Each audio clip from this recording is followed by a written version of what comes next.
ऐसा तो मैंने कई सारी मांगास पढ़ी है, लेकिन कुछ मांगास कुछ ज्यादा ही स्पेशल हो, क्योंकि मेरे को उस टाइप की मांगा पसंद आती है जिसमें हमारा मेन कैरेक्टर एक फकिंग साइको हो। यस जी हाँ, मुझे इसी टाइप की मांगास ज्यादा पसंद आती है। और हाल फिलहाल में मैं ऐसी बहुत सारी मांगास को ढूंढने की कोशिश कर रहा था, बट अनफॉर्चुनेटली मुझे एक भी ऐसी मांगा नहीं मिली जहाँ पे हमारा मेन कैरेक्टर एक फकिंग साइको हो। मैं अपना नॉर्मल काम कर रहा था, then suddenly I found out about a manga name इसेकाई माहो वा उकातेतुरु। अबे fuck this Japanese name. Okay, मैं स्क्रीन पे लिख रहा हूँ, तुम लोग वहां से समझ लेना। डिस्क्रिप्शन में इस मांगा की लिंक होगी या फिर कमेंट सेक्शन में, अगर तुम चाहो तो वहां पर जा करके पढ़ सकते। जब मैंने इस मांगा को स्टार्ट करा तो ऐसा लगा कि एक टिपिकल इसेकाई होगी, बट जैसे जैसे इसके मैं आगे के चैप्टर पढ़ता गया मुझे इतने सारे प्लॉट ट्विस्ट और इतने सारे सरप्राइजेस मिले। मैं बोला डैम दिस मांगा, इट्स ऑसम।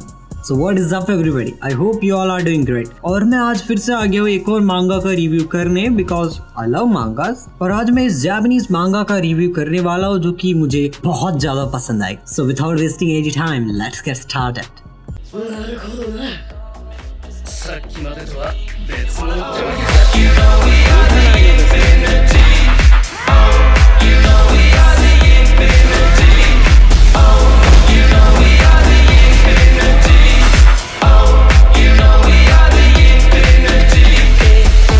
तो जैसा कि मैंने पहले कहा कि जब मैंने इस मांगा को स्टार्ट करा था ये मेरे को नॉर्मल टिपिकाई इसेकाई लग रही थी, बट जैसे जैसे मैं इसके आगे बढ़ता गया चीजें चेंज होती गई और बहुत सारे प्लॉट ट्विस्ट मुझे मिले। मैंने जब इस मांगा का डिस्क्रिप्शन पढ़ा था तो वहाँ पे कुछ ऐसा लिखा हुआ था कि एक नॉर्मल पर्सन एक इसेकाई वर्ल्ड में समन होता है, जहाँ पर 3 लोग समन होते हैं और उनमें से एक ही हीरो रहता है, बाकी के 2 नॉर्मल कॉमनर्स होते हैं जिनके पास कोई भी मैजिकल पावर्स नहीं होती है। हमारा मेन कैरेक्टर भी उन्हीं 2 लोगों में से होता है जिसके पास स्टार्टिंग में कोई भी मैजिकल पावर्स नहीं होती है।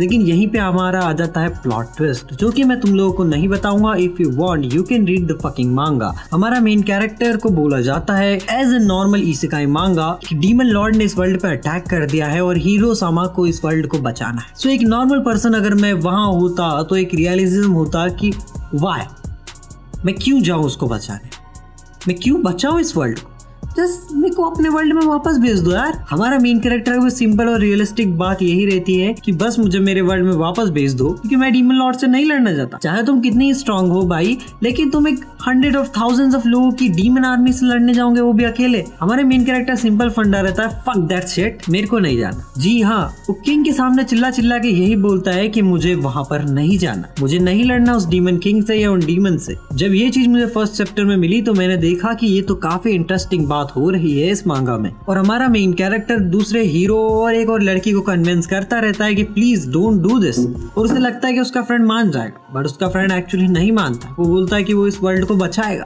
हमारा मेन कैरेक्टर भी बोलता है कि क्या जरूरत है इस वर्ल्ड को बचाने की। देखो, ना तो हम लोग इस वर्ल्ड से बिलोंग करते हैं और ना ही कोई जरूरत है हमें इस वर्ल्ड की बचाने की। हम अपनी नॉर्मल डेली स्कूल लाइफ में वापस जा सकते हैं। फिर वो अपने फ्रेंड के साथ आर्ग्यू करता है, लेकिन उसका फ्रेंड नहीं मानता, तो ये डायरेक्टली किंग को जाके बोलता है just send me back to my world. और देन अनफॉर्चुनेटली किंग बोलता है कि I can't do this, I can't do this. इस बात से हमारा मेन कैरेक्टर बहुत ज्यादा फ्रस्ट्रेटेड हो जाता है।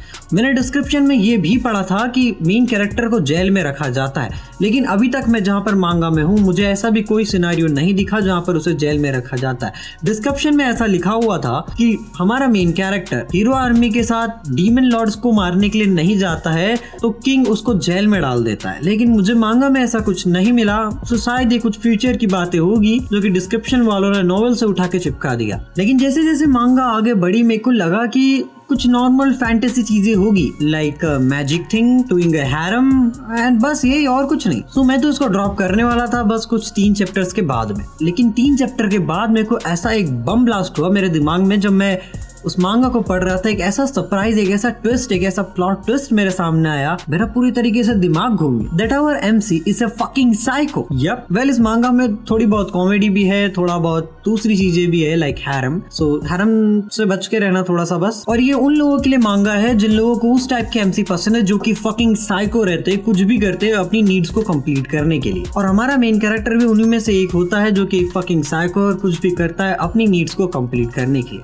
और जब भी भी इसका कोई एक साइको वाला सीन आता है, वो एक फकिंग बैड एस दिखता है and I love that scene. अब देखो मैं नहीं चाहता था कि तुम लोगों को ज्यादा स्पॉयलर्स पता चले, इसलिए मैंने ज्यादा स्पॉइलर नहीं बताया। इसलिए मैं तुम लोगों को भी रिकमेंड करूंगा जो यहाँ तक स्पॉयलर्स के लिए बैठे थे, जाकर के मांगा पढ़ो, मजा आ जाएगा। सो आज का रिव्यू यहीं पर खत्म होता है। जाते जाते कुछ चीजें बताना चाहता हूँ कि मेरी तबीयत अभी ठीक है, एंड अगर तुम्हारे पास कोई ऐसी मांगा, मानवा या एनिमे हो जिसमें मेन कैरेक्टर एक साइको हो, so please recommend me in the comment section please. I want to watch और read those mangas and manhwas. So मिलते हैं किसी नए वीडियो में किसी नए टॉपिक के साथ, तब तक के लिए बाय बाय।